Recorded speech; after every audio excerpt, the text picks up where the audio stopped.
Hey everyone, I'm Anna Berry. And I'm Tom Bielchini. And this is Behind the Scenes Oklahoma.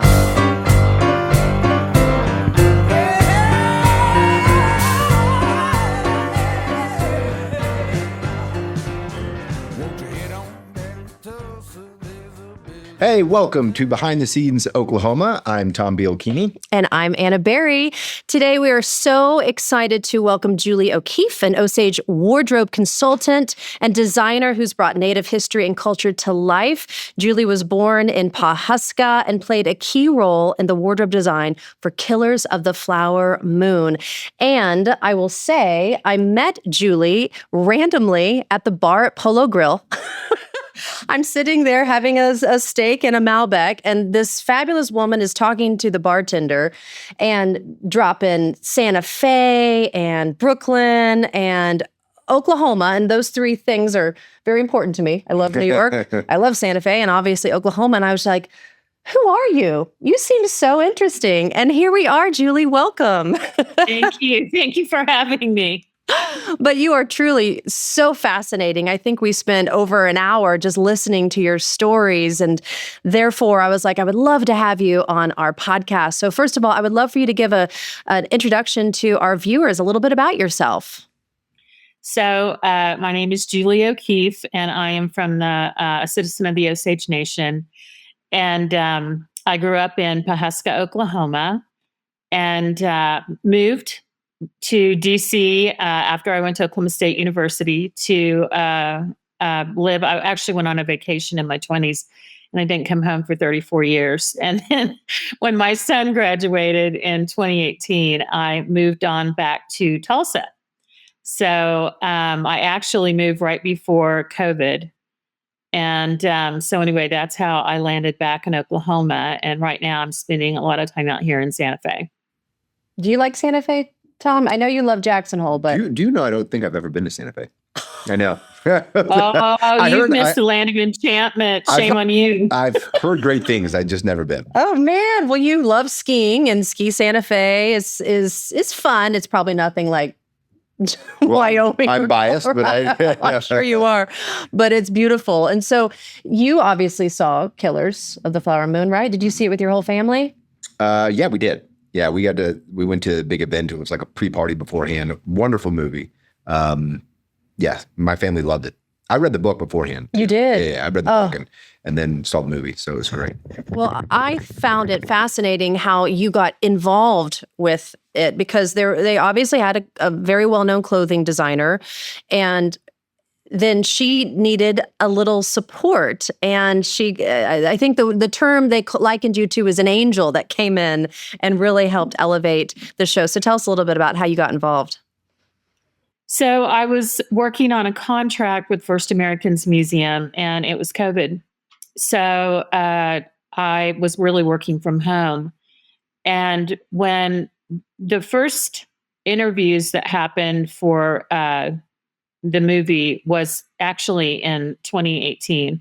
And anyone could, starting in like the end of 2018 or 2019, you could put your resume in. And so I was busy working on this job because it took a couple of years. And so anyway, my chief standing bearer actually was the one who had called me and said, did you put your resume in for this? And I was like, I just started this new contract and I really don't know anything about the movies. I mean, like, I don't know that industry at all. And I was like, so I'm not really sure. And he was like, oh no, please, if you would just go ahead and send your resume in, and, really it was one of those that they just people put their resumes in, but most people were putting their resumes in and they wanted to be acting in it. They really wanted to be, well, I never want to be in front of a camera, which is a joke since I'm here today in front of your camera. But I ended up, COVID came around. And I had understood at the time that the story was really more about Tom White. It was really closer to David's book. And so I ended up kind of powering down with COVID. Of course, I was still busy. And then I get a phone call from the costume design designer's office, her name's Jacqueline West, who's the head costume designer. And Jacqueline's done everything. She's just finished doing Dune in Rome. And so for the third one. But anyway, so she had her costume supervisor called, but they really felt that they only needed me for 10 days. And I was like, okay, that's fine. 10 days, let's carve out when or what. There was no discussion really about being on set or anything like that. And so I went into the office the first day in Jacqueline's studio space, which was at the Bartlesville Airport. And I'm blown away by these floor to ceiling photographs that she's gleaned thousands and thousands, literally, of photos. And the way she's lined it out was really traditional Osage from the 1920s. And fortunately for us as Osage people, in the 1920s, we had the resources to have photographs, and we also had the resources to have video, which at the time only the royal family could do that in Great Britain because it was $1,500 per minute. That's how new it was for the technology. And so we had some of those films and different things. So she had gone through with women traditional Osage clothing, women Caucasian clothing, and then women. They call it contemporary, but it's very different for what she means. So it was contemporary for 1920s, contemporary Osage clothing. So she had these broken out, and she did the same thing for men. And so when I went through, they were showing just different costumes. And I said, do you have a blanket? Do you wear a striped blanket? And they were showing me everything within like the closets of each one of the actresses and actors of the principals. And then I went back to background. And I said, I'm noticing that you've got some pictures of like a roadman in here. And I see that you've got Chief Bonnycastle. And let me show you the different ways that they're wearing their blankets, but you really need to have an understanding of why. Well, I ended up putting that on and then getting another gentleman who was working as a costumer named JT Lemon, who's a tall chief. And he came over and we started, we're putting a blanket on him, and it was like 6 different ways. And then I'm explaining why you would do that. And then I start talking about the women and the skirts and the wrappers and everything else we had in that. And so right then, I think Jackie knew that she was really going to need someone. And I had access, so, everybody always thinks you have the answers for everything, including your own tribe, which you don't, and families do it different ways. Districts do a few things, just the nuances are just a little bit different. But I had resources from our elders. So I was able to really go through and go back into, our people. We had ribbon work makers that were making different things and that were traditional. And these are families that have passed this art down and are known for their art. And, but one of the things that I always say is art is really not always found in beautiful galleries and studios. Many times, some of the greatest art is found with the family around a kitchen table. That is where some of the best art comes from. And they're teaching their young people and they're showing them how to do this. And so the community got involved. And so at that point, they called me around day 9 on those 10. And it was like, can you come on full time? And people were just getting the first vaccines. I mean, like, this is how new it was. And the one thing that I really want to commend Chief Standing Bear for is the fact that he basically told Apple that we would supply, after our people were taken care of, all 800 people from LA and New York, people that were waiting for their vaccinations because they couldn't get them. They'd be in line in LA for a football stadium and then be turned away. So they came on to Oklahoma early, and our nation supplied all of the vaccines for every one of those people. And in his mind, keeping with that he wanted to make sure that people from the outside that were coming in and working with all of us, including our elders, extras, anyone, was going to keep us safe. And so, and it was so much appreciated by everybody, everyone there at Apple and on Marty's team, everyone. And so that's really kind of how I got into it. Wow. I was reading a little bit about some of these stories, and like you mentioned, Julie, you if some of the costumes and the clothes weren't available, you went into families' homes and they had it like in a trunk, right? Or they had it kept for years, 100 years, and here, this was my grandmother's. I mean, how special was that? Working with the locals. Our clothing silhouette has not changed for over 150 years. And that's since we came from Missouri to Oklahoma, which was around 1906. Well, it was 1870 that we moved on. But in 1906 is when we found that we had mineral rights under the ground. We had oil. But a lot of families have those heirlooms that have been made by greats. And so we keep all of those pretty much in cedar trunks. People have their ways of storing them, but that's, steamer trunks.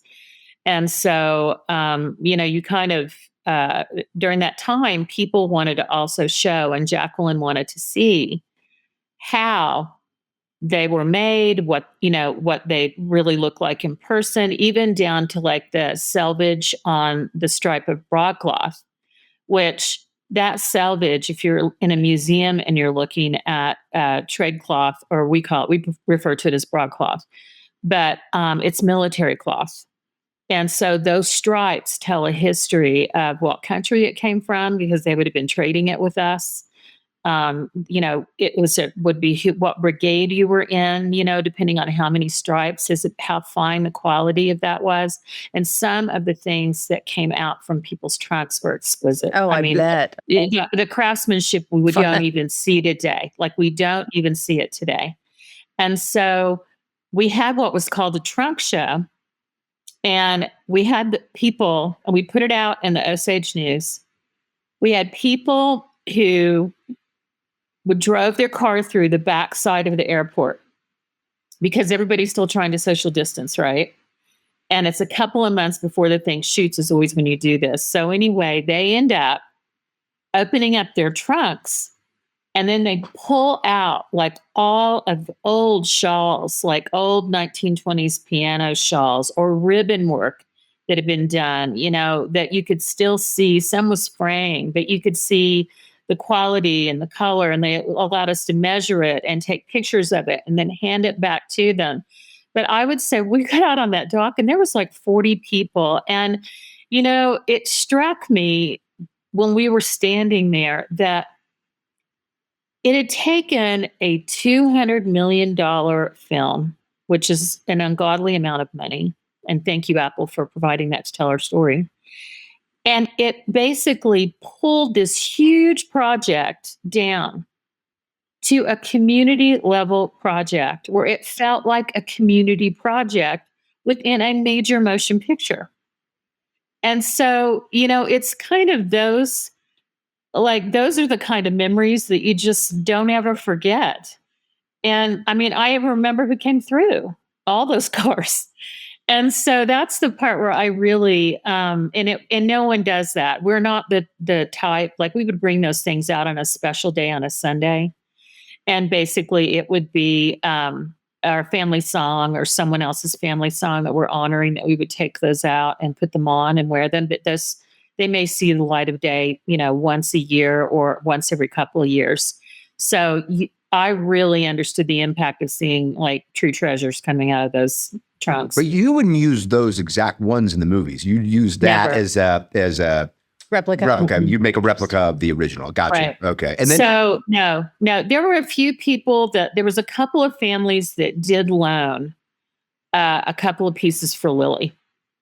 But for the most part, and then there was there's some shops in town that, had some pieces that were, around that time period. And so they purchased them. But for the most part, Jackie, what she was doing was just for the broadcloth. There's a particular one with the yellow stripe called Osage Delegation, which the Osages themselves produced. And so at that time period. And so what she did was basically have this really fine worsted wool, basically made at a mill. I think it was in Ukraine. I mean, it was somewhere like that had this mill, and then brought it over and they painted those yellow stripes. And there's a lot that you have to do that people do not realize. I learned so much watching within something that's hot on a camera. So, our clothes are extremely colorful. But what you have to really watch out for is, Marty and Rodrigo Prieto basically had chosen the filter of how they wanted to see this movie. And so we had one day where we took all of these blankets, all of these different things in, and she had contacted Pendleton, who opened up their mill during COVID. They had a skeleton crew. They sent her a color chart because they have an archive and a library of the colors of 1920. And then they ran the 1920s pattern, 500 of them. Then they turned around and cut them, sent them back to her, and then they dyed those in-house at the airport with the colors that she could match on the color chart. So we had to put those in front of the camera to make sure they weren't too hot, because if you get something that's just beautifully colorful but raging in the scene, you don't see anything else but that. So it's called teching down. And they would kind of start taking this brown powder, which it looked like dirt. I mean, people were like, what is that? But it was like, no, when it gets in front of the camera, it'll come out even brighter. But that's toned interesting. down. And so, anyway, it was, that part of the cinematography too was fascinating, just with our clothes. And who did you get to work with, Julie? Actors and actresses? Everybody. Really? Do you have any good stories to share what it's like to be in your role? There are probably people in the state of Oklahoma that would like to do something like you did. And what's it like? What's it like interacting with the actors and actresses and that sort of thing? When people don't really realize, because everyone's always says, well, do you enjoy it? It must be so fun on set. And I'm like, well, what you don't really realize in 107, when it's 107 and there's no shade in the middle of a prairie, out 10 miles out and 10 miles up on somebody's ranch in a funeral scene. During COVID. Exactly. How hot people, are getting. They're all in wool. And so I would say that the actors are very professional. So when you go into a set, they're in their offices, even if they're standing in front of you. And I mean the office in their head, because they've taken on a character. Yeah, right. They leave it up to you. They don't ever, I never heard one of them basically say to Jacqueline, I don't like this, or never. That would be considered unprofessional. Everyone stays in their lane. And so, my biggest concern for all of them is that while they're doing their movements or whatever they're doing, that they felt comfortable. And these clothes were wrapped on and then tied on. We tied these skirts on. So Lily in particular had a scene one day where I went into her trailer, and I could tell she was frustrated. She was kind of making these quiet sounds and I finally looked at her, because they had closed auditions so that the actors could just focus on what they were going to do. And they were basically mapping out the steps they would take and what would be happening in the whole scene. So when she finished up with Marty, she came down to her trailer. It was my time. And it was a funeral scene that actually, it was when Lizzie Q, Tantu Cardinal, was dying. And so they're outside and they're surrounded. And we wear these black shawls that basically have really long black fringe, in particular at funerals where, they always wore them. And so Lily has the shawl on. It has this crisscross fringe. And she's supposed to keep the shawl on, hold a comb, and then have her mother's hair and be combing her mother's hair to soothe her as she's passing. And she couldn't figure out how to get her fingers through this. And finally I said, Lily, what what does he have you doing today? And she said, I'm trying to figure out how I'm going to keep this on and work with all this fringe around my hands. And I said, well, you don't have to keep it around your hands. So I said, let's fold it in a more utilitarian way rather than do this, because that script changes daily. And then when they get up to set, where normally you're like, oh, this and this and this and this will happen. Well, you get up there and it's, everything can change. So all of a sudden she's sitting there and she's kind of like, well, what I thought we were supposed to be doing has completely changed. Now I've got to be using my hands. So I folded it underneath her arm and I flipped it back, which is in a lot of the research photos from a lot of the Gray Horse women and different women. But Molly, all the sisters, everyone did wear their shawls like this. So I just flipped it over and I said, now I want you to start combing your mother's hair and let me see how it looks and how do you feel? So what you're really doing is making them feel as confident in the scene as you possibly can in something that feels foreign when you put it on. And so that was really my goal with every one of the ladies. I call them all the sisters. The sisters. It was such a visually impactful story. Obviously, the story just touches all of our hearts. My daughter was actually in it. I got a call from my agent saying, we have a casting for Killers of the Flower Moon. And I had a moment going, she goes, they would like to use your daughter. And I was like, okay, great. Awesome. So I had to work. My dad drove her to Pawhuska and had to get COVID tested every single time and wear a mask. And I will say this, she had a great experience. She got to see Marty and Leo, not to work with them because she was an extra in a bunch of different scenes. But two things. One, she remembered the shoes, because they were lace-up, heeled, black leather shoes. The one Bella was wearing. She's never worn heels. And my daughter's 11 now, so she was 9, I guess, 8 or 9 during the time. And she had a beautiful ribbon in her hair. And that is how we can tell who it is in the movie, because you can always see this pink little ribbon, and she's in the parade scene and a few other scenes. But it made such an impact on her just watching, like you said, watching the actors work, being right here in Oklahoma, in Pawhuska, seeing how they transformed.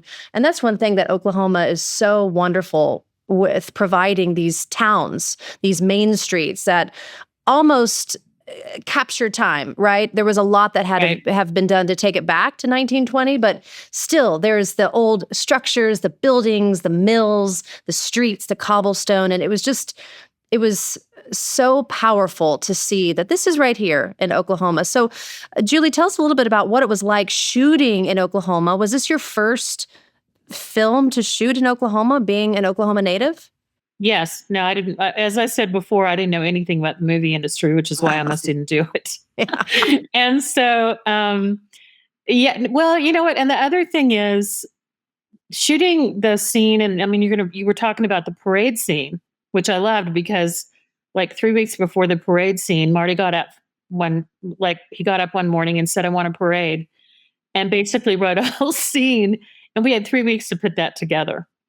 And so, and they're shooting it on basically the main thoroughfare of Pawhuska, where I grew up. And so, growing up, I had watched the town slowly decline, so like from 1981, when I graduated from high school, to all the way through to now, it had really gone into a steep decline.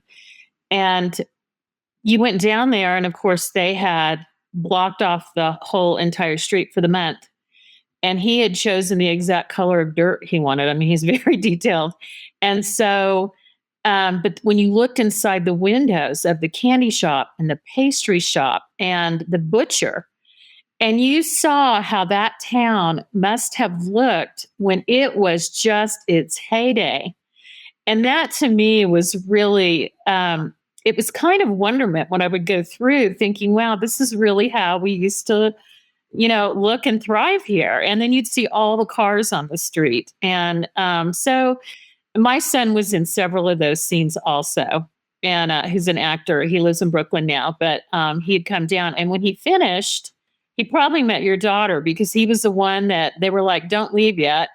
and they put him in to open the door and then sign you in after you got your COVID test. Yep. So he was this 6'7", I think very good looking young gentleman who would have opened the door and said, "Oh, come in," and sat down with you.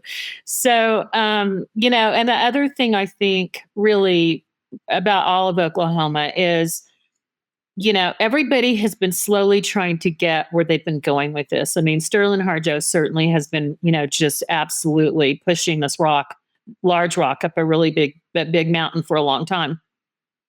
But the one thing I think was interesting with Killers is it was the first time that the state of Oklahoma had a budget like that came in, where they were really like stretching themselves to find housing for 800 people in Bartlesville, Pahaska, and Tulsa, to, have these huge crews, 800 extras, not counting the principals. Well, actually, no. It was 800 staff that came in from all over the country, but it was over 1,000 extras that we had coming in and out of these times. A lot of Osages, but a lot of natives. But what it did was open up Oklahoma City and the lieutenant governor and everyone else there to really have to up the tax credits in order to make something like this. And Marty could have gone to Georgia. I mean, Georgia has unlimited tax credits. The wealth of some states is not the wealth of Oklahoma. He was absolutely determined to shoot it there. And it was like all of the stars aligned for that, which also pushed our industry over the top. Finally up and over to be able to have people really consider us as a place to come to for big budget movies. That is a beautiful soundbite, right? It is. I mean, love it. It is. It's almost like the diving board, right? I mean, there has been so much, and so many people, like you mentioned, Sterling, but this was like boom. And I think it's just the beginning of what Oklahoma has to offer for creatives. And it's just a joy interviewing you because every little thing matters in a movie, right? It's the fabric, the cut, the sound, the lighting. I get this natural great light for me right now. I'm like loving it, right? It's not studio lights. It's the sun. But every little thing matters. And I think the more that we have these discussions, the more we teach people, and the more we can incentivize people. And Matt's doing a great job at that. And Tom and all you're doing to bring people to the state to shoot movies, make art here. And I also really want to encourage the youth. So we had a lot of Osage youth that came in and worked on it. One of them is now a professional costumer named Lainey Maker. And she comes from an old Osage family. And so Lainey has worked on all of Sterling's, movies or, what he's been doing in his TV series. But it was because of the movie that natives could see themselves in the industry.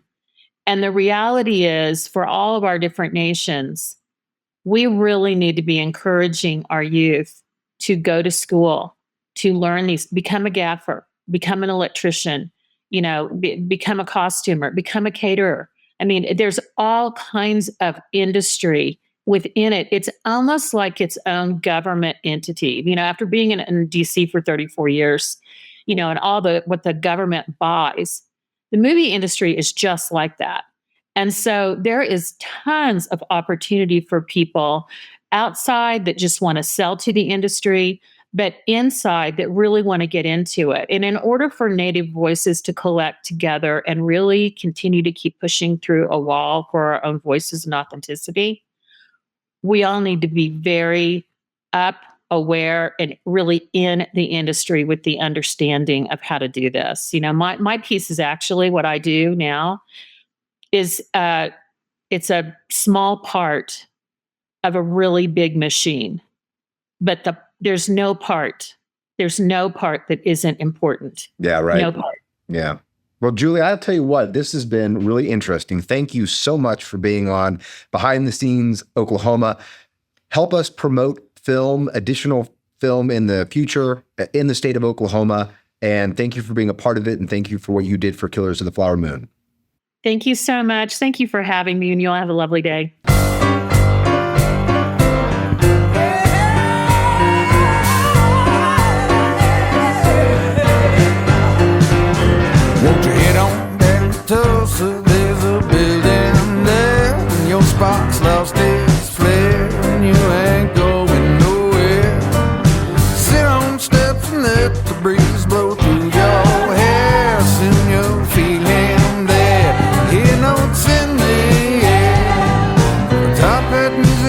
land that they call Norset.